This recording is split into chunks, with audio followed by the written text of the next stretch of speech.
Mohamed Salah's power play didn't land the way he hoped. Barcelona are eyeing a new attacking superstar, and the rumors are getting louder that Jurgen Klopp could be the emergency option at Real Madrid if Xabi Alonso doesn't turn this around fast. All that and much more today, friends. This is Football Frenzy, your daily dose of football and a hot rundown of the biggest stories right now. Hit that royal like, subscribe if you're new, and let's get into it. And as always, enjoy your meal and enjoy the show.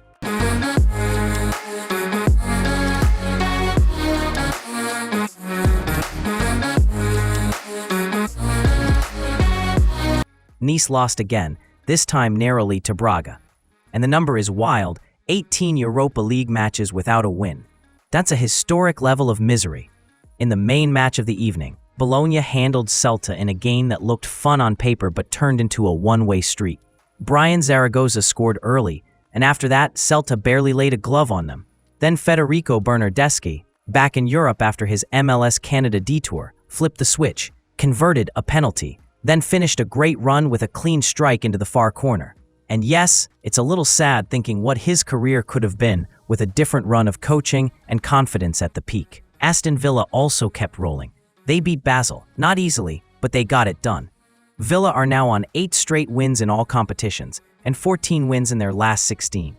Unai Emery deserves real respect for the job he's doing. And overall, the Premier League had another monster week in Europe. 7 wins for English clubs. Only Newcastle, a draw, and Chelsea, a loss, dropped points. At this rate, it's starting to feel like all 9 English clubs could reach the playoff rounds. And in UEFA's coefficient race, the EPL already has daylight between itself and the Bundesliga, Serie A, and La Liga. If this continues, England could be in position where 5th place in the league gets a Champions League spot again. Now to the Salah situation. Mohamed Salah's been unhappy, and the big storyline is simple. He tried to force a change, and it didn't work. According to Bild, it's not just about being benched. Salah's also reportedly irritated by how the club treats Florian Wirtz, like the future of Liverpool. And in that telling, Salah feels the spotlight has shifted away from him. But let's be real. Salah is 33. Wirtz is 22. Liverpool paid huge money for Wirtz because he's supposed to be a cornerstone for the next era. That's not disrespect. That's how football works. Journalist Lewis Steele says the locker room is firmly behind Arne Slot, even more than before the Salah drama.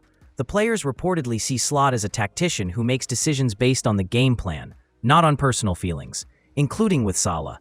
And that 4-4-2 diamond we've seen lately, apparently it's been well received inside the squad. A lot of the team likes it, even though it doesn't naturally fit Salah.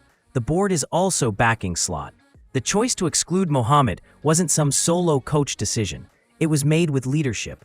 Michael Edwards and Richard Hughes were at the match in Milan, saw the win, and that helped cool the temperature around the team. According to The Athletic, people inside Liverpool believe Salah was trying to force either Slot's dismissal or his own exit. Even so, the club reportedly still doesn't want to sell him, but they're basically saying it's on Salah now. If he wants back in, he needs to reset the relationship and stop framing it like a personal conspiracy, because if he keeps pushing that angle, Liverpool might eventually have no choice but to move on. If Salah really is headed for the exit, whether in winter or later, Liverpool have to think long-term on the right wing. They've been scouting this profile for a while. Michael Olise has been mentioned, but Bayern won't make that easy. And now, according to Caught Offside, Liverpool have shown interest in PSG winger Bradley Barcola. The idea is pretty straightforward. PSG have a crowded group with Dembele, Doué, and Kvaratskhelia. And if Barcola isn't locked into being the guy, Liverpool think there might be an opening. At his best, Barcola is terrifying. Elite speed behind the line, great control, even on messy balls, and he can turn a simple counterattack into a goal chance in 2 touches. The consistency is the question. He can look unplayable for a month, then go quiet for a stretch. But if you're Liverpool, a team built to punish teams in transition, that upside is obvious. Liverpool also still like Antoine Semenyo from Bournemouth. And one report claims City have also lined up Semenyo for around £65 million, with both clubs basically waiting for the player's camp to choose a direction. If that turns into a real tug-of-war, that's going to get loud fast.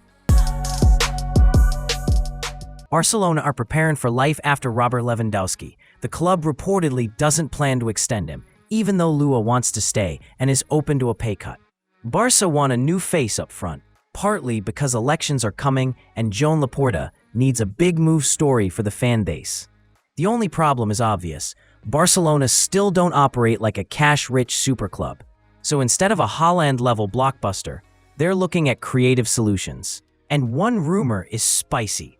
The story going around is that Milan would like Lewandowski, and they prefer to get him 6 months earlier instead of waiting for a free move. But Milan aren't swimming in money either. So the alleged solution is a swap idea. Christopher Nkunku for Lewandowski. If a deal like that was even possible, you can see why Laporta would like it. It refreshes the attack with a younger, versatile player. It helps with wages. It creates a "we're evolving" vibe. Narrative right before elections. Nkunku is talented. We saw that at RB Leipzig. At Chelsea, injuries and role fit have been a mess. And if he didn't settle at Milan either, that's also a warning sign. But stylistically, you could make an argument that Barcelona's football could suit him. Link-up play, movement, carrying the ball at speed, combining in tight spaces.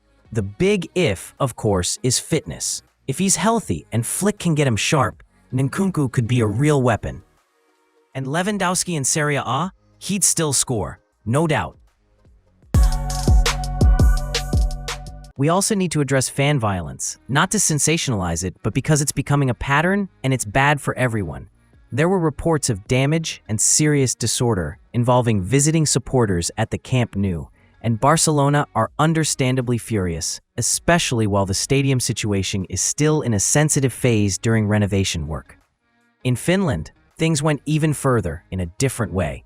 After relegation, a stadium fire was reported at Haka. The suspects were minors, which means the consequences land elsewhere. But it's still a serious situation. And around the Conference League, there were reports of a planned attack on buses traveling through Poland, with masked individuals allegedly using weapons to cause injuries and chaos. Hopefully everyone involved recovers, and hopefully authorities actually treat this like the organized violence that it is. Football is supposed to be intense, not dangerous. A lot of Spanish headlines screamed Xabi Alonso's last match, but Real Madrid did not sack him immediately after the loss to Manchester City. Instead, it sounds like he got one final runway, and now every match is basically a final. According to AS, Alonso now has zero margin for error.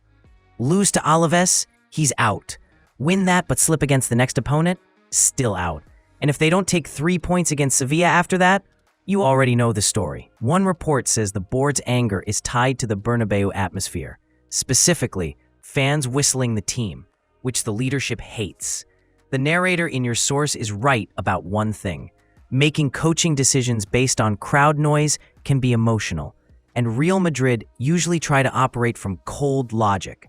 There are also concerns about fitness, that the squad is in poor condition and doesn't look physically ready to grind out results. And even though reports say the dressing room supports Alonso, including stars like Vinicius, Valverde, Bellingham, and Rodrigo, the club won't treat that as a shield if results keep slipping. Mbappe also may miss games, and the backline is still being patched together week to week. That doesn't help a coach trying to build anything stable. Now here's the headline grabber. Sky Sports claim that if Alonso is sacked, Florentino Perez will first approach Zinedine Zidane. And if Zidane says no, then Real could look at Jurgen Klopp. The same rumor says Klopp has a clause in his Red Bull-related agreement that would allow him to leave if Real Madrid make a formal offer. And if Klopp also passes, then names like Alvaro Arbeloa get mentioned as a stopgap. If Klopp really has that clause, it's hard to imagine why you'd put it there, unless you've at least thought about the Bernabéu. That's all for today, friends. Thanks for watching. Thanks for subscribing. And seriously, thanks for the support. Hit the like button if you enjoyed this one. Subscribe for daily football, and I'll see you in the next episode. This was Football Frenzy, your daily dose of football. Peace to your home, friends. Yeah.